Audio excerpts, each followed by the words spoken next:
warahmatullahi wabarakatuh. Perkenalkan, nama saya Anissa Inyati, mahasiswa Institut STEMI Kampus Pusat, Fakultas Ilmu Administrasi Publik, Konsentrasi Kebijakan dan Administrasi Perpajakan dari kelas A4-1801B dengan nomor pokok mahasiswa CA18-11-10-380. Pada kesempatan kali ini, saya ingin memenuhi tugas mata kuliah pengambilan keputusan dengan dosen pengampu Ibu Vita Fitrisya, SE SPD MM. Saya akan memberikan penjelasan tentang contoh pengambilan keputusan pada perusahaan PTS Hardware di masa pandemi COVID-19. Untuk penjelasan lebih lanjut, mari kita simak video berikut ini.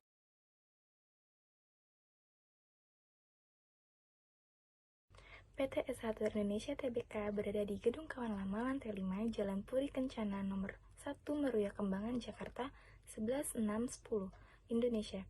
Telepon 021-5822-222, fax 021-5824-022, email total@shardware.co.id, website www.shardware.co.id. Sejarah PTS Hardware Indonesia Tbk didirikan pada tahun 1995 sebagai entitas anak PT Kawan Lama Sejahtera. Gerai pertama S Hardware dibuka pada tahun 1996 di Karawaci, Tangerang, Banten. PT S Hardware Indonesia Tbk ialah pemegang lisensi tunggal S Hardware di negeri ini yang ditunjuk secara langsung oleh S Hardware Corporation Amerika. PT S Hardware mengoperasikan jaringan gerai modern dengan menyediakan produk-produk berkualitas. Visi PT S Hardware Indonesia Tbk ialah menjadi paritel terdepan di Indonesia untuk produk home improvement and lifestyle. Misi PT S Hardware Indonesia Tbk ialah menawarkan ragam produk berkualitas tinggi dengan harga bersaing dan didukung oleh layanan terpadu dari tim profesional. Budaya perusahaan PT S Hardware Indonesia Tbk dibangun berlandaskan kesuksesan panjang dalam bidang retail. S Hardware Indonesia telah menciptakan budaya yang disesuaikan dengan kebutuhan para personel perusahaan, produk dan area kerja, serta filosofi layanan profesional yang ada. Itu adalah keempat hal penting yang telah membentuk fondasi untuk S Hardware tumbuh dan berkembang pesat. Struktur organisasi PT S Hardware Indonesia Tbk. Yang pertama itu dan paling tinggi itu ada Board of Commissioners. Nah, Board of Commissioners ini membawahi langsung Board of Directors. Namun di antara keduanya ini ada Audit Committee. Board of Directors ini membawahi Corporate Secretary. Kemudian Board of Directors ini juga membawahi Human Capital, membawahi Control and Support, membawahi Business Development, membawahi Marketing Communication, membawahi Merchandising, dan membawahi Operation. Penghargaan PT S Hardware Indonesia Tbk.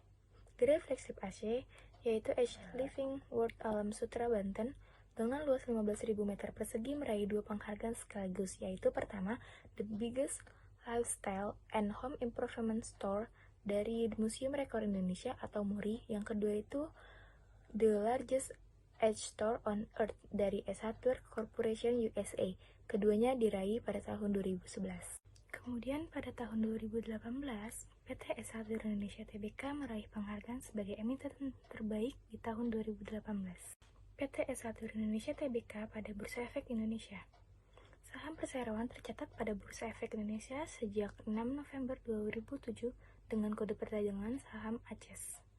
Anak perusahaan PT S Hardware Indonesia Tbk yaitu 1 PT Omni Digitama Internusa. Salah satu produk dari PT Omni Digitama Internusa ini yaitu rupa-rupa.com. Rupa-rupa.com ini yaitu sebuah website yang dibuat oleh S Hardware Indonesia untuk memudahkan pelanggannya dalam membeli produk-produk yang ia jual. Kemudian ada PT Toys Kingdom Indonesia. Nah, Toys Kingdom Indonesia ini berfokus jualannya kepada mainan-mainan anak-anak. Permasalahan yang dihadapi oleh PT S Hardware Indonesia Tbk saat pandemi COVID-19. Yang pertama, penurunan pengunjung yang mendatangi gerai-gerai S Hardware di pusat perbelanjaan. Yang kedua, penurunan penjualan barang di gerai. Yang ketiga, penurunan pendapatan. Yang keempat, pengurangan karyawan yang bekerja di gerai. Strategi yang diambil oleh PT S Hardware Indonesia Tbk untuk menghadapi permasalahan akibat COVID-19. Yang pertama, menutup sementara gerai-gerai yang berlokasi di pusat perbelanjaan yang berimbas terhadap penurunan omset penjualan. Sementara untuk gerai yang buka, membuat promosi-promosi untuk menarik daya beli konsumen. Yang kedua, mengubah fokus penjualan menjadi online dengan menggunakan website dan penjualan di gerai retail melalui aplikasi. Yang ketiga, menjual barang-barang yang dibutuhkan dengan harga wajar untuk membantu mencegah penyebaran COVID-19, terutama produk-produk yang berkaitan dengan kesehatan dan kebersihan. Yang keempat, mengirimkan email kepada pelanggan yang sudah menjadi member mengenai produk yang bersangkutan dengan COVID-19. Yang kelima, merubah fokus biaya marketing dari memasang advertising pada billboard, katalog, dan brosur menjadi memasangkan pada media digital. Yang keenam, mengurangi biaya-biaya lain seperti biaya perjalanan dinas dan biaya utilitas.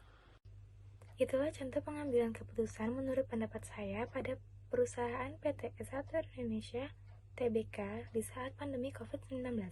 Mohon maaf apabila terdapat kata yang kurang berkenan. Wabillahi taufiq wal hidayah. Wassalamualaikum warahmatullahi wabarakatuh. Terima kasih.